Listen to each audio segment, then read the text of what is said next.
Está con nosotros el congresista Humberto Ley. ¿Cómo está, congresista? ¿Qué tal, Buenas Chema? noches. Buenas noches. ¿Termina usted su mandato como presidente de la Comisión de Ética?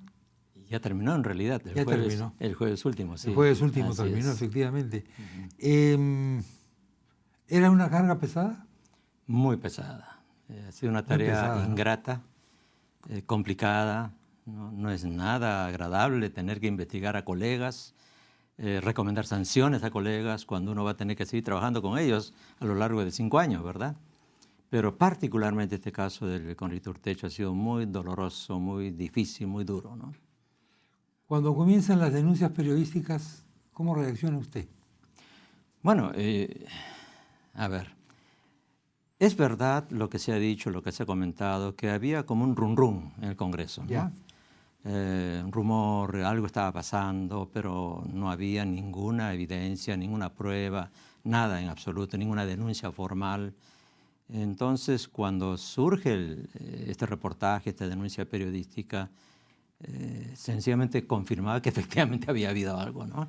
Entonces, no ha sido una total sorpresa para los que estábamos permanentemente en el Congreso.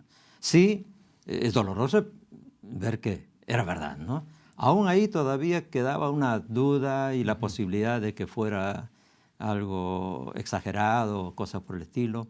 Pero vino la segunda denuncia la semana siguiente, el 22 de septiembre, con una cuarta testigo o denunciante, el tema de las sillas, y posteriormente, el 6 de octubre, una tercera denuncia, ¿verdad? Y ahora inclusive hay una cuarta, ¿no?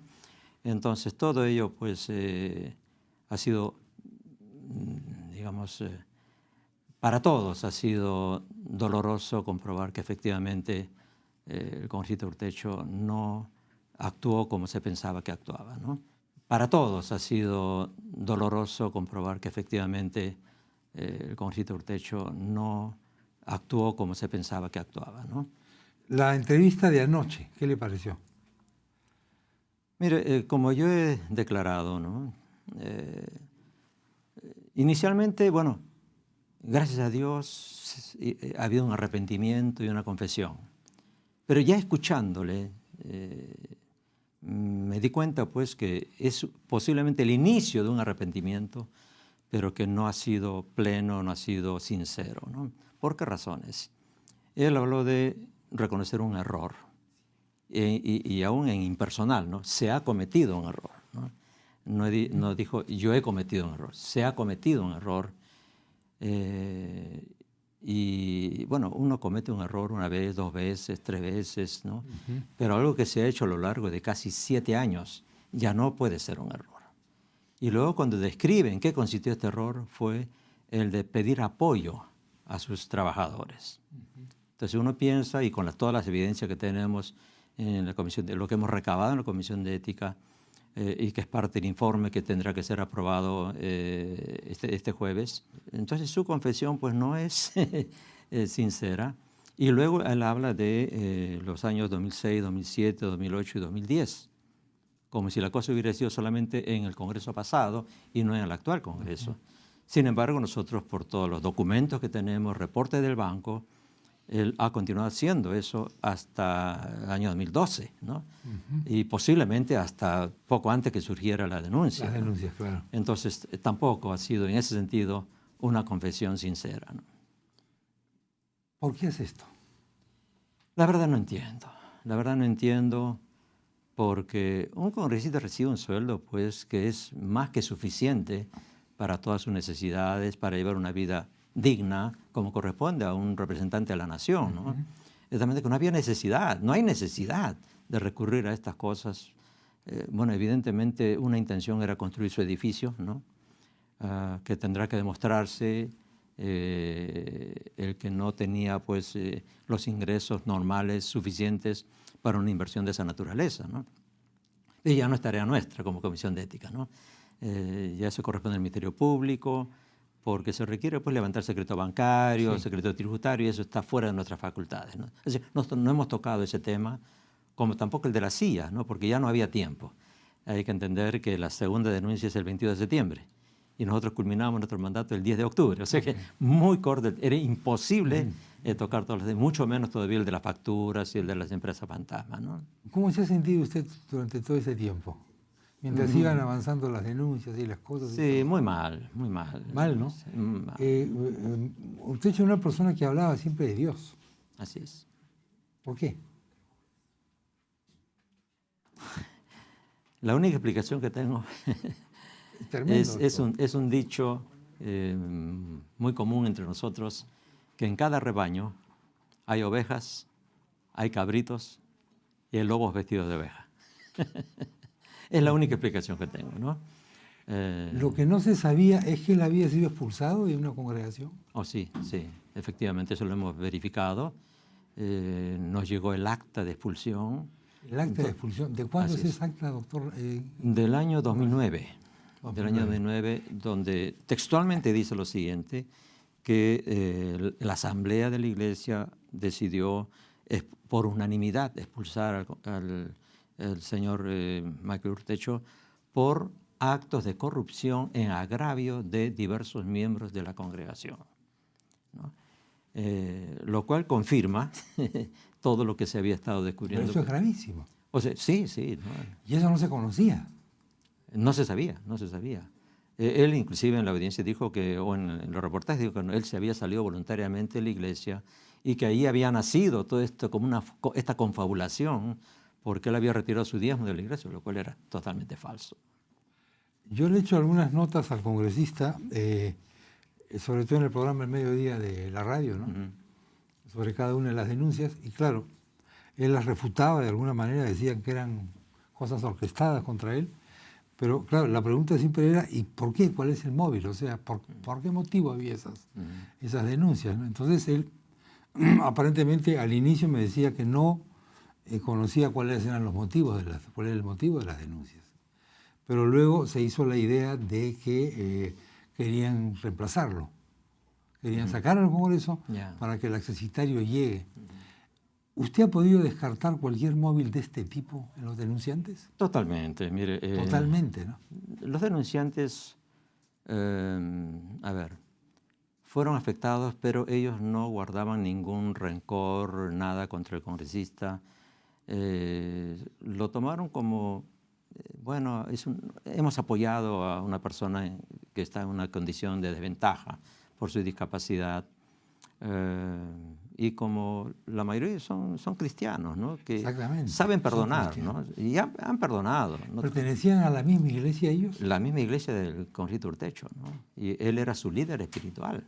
Y entonces estas personas que luego él invita a venir a Lima y trabajar en el Congreso, bajo condiciones que él les ponía, ¿no? Vas a ganar 200 soles, vas a ganar 400, vas a ganar 800 soles, ¿no? Y ellos confiaron totalmente. Era su guía espiritual, ¿no?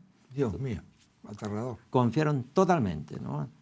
Y aún después les costaba creer o aceptar que era algo delictivo, algo ilícito, ¿no? En la Biblia hay un consejo, ¿no? Si tú tienes algo contra un hermano, ve y háblele a solas primero. Si no te hace caso, al hermano primero. Sí. Se lo dices a él, quiere decir. Sí, díselo a él a solas, ¿no? Ya. Si no te hace caso, anda con 2 o 3 testigos. Si no te hace caso, dilo entonces ya a la asamblea, ¿no? Entonces ellos cumplieron con ese procedimiento, ¿eh? Hablaron a las solas, luego fueron con testigos y la tercera fue una amonestación pública, ¿no? Y dicen que no hubo arrepentimiento, al contrario, su explicación fue, así actúan todos los congresistas, ¿no? Y eso lo llevó a una expulsión así por unanimidad, ¿no? Aterrador. Vuelvo a la pregunta, ¿por qué hace esto? Porque es duro de creer. ¿Qué hay en el espíritu, qué hay en el cerebro humano que le permite o que te obliga, qué clase de cosa tenemos en el cerebro que te obliga de alguna manera a hacer eso? ¿Por qué ocurre eso? Bueno, Lord Acton dijo hace muchísimos años, ¿no? El poder tiende a corromper. No dice que el poder corrompa. Tiende a corromper, sí. El poder tiende a corromper, sí. Y el poder absoluto tiende a corromper absolutamente, ¿no? Sí, entonces, creo yo que en el Congreso, como el reglamento, las costumbres que se han adoptado, permiten al congresista tener poder. Entonces eso tiende a corromper, ¿no? Entonces... ¿Por qué lo pusieron a usted en la comisión de ética? La verdad no sé. Congresista. Sería pues porque el hecho de que soy pastor, ¿no? ¿Por qué es pastor? Entonces, bueno, se supone que un pastor tenga pues principios, valores, ¿no? Y porque fue un acuerdo por unanimidad de las bancadas, ¿no? Sí, pues, exactamente. Que cosas se logra, cosas como esas se logran muy poquito en el Congreso. Acuerdos por unanimidad, para esas cosas, muy poquito. Sí. Todo esto afecta a la imagen del Congreso, hija. Definitivamente. Toda denuncia afecta a la imagen del Congreso, resulta ser cierta o no, pero cuando se comprueba, y yo creo que específicamente este caso es uno de los que más ha hecho daño a la imagen del Congreso. ¿Usted cree que por lo inesperado? Por lo inesperado. Así es. Nadie esperaba esto de él, ¿no es cierto? Así es. Nadie esperaba esto de él. ¿Ha sufrido usted durante estos 2 años?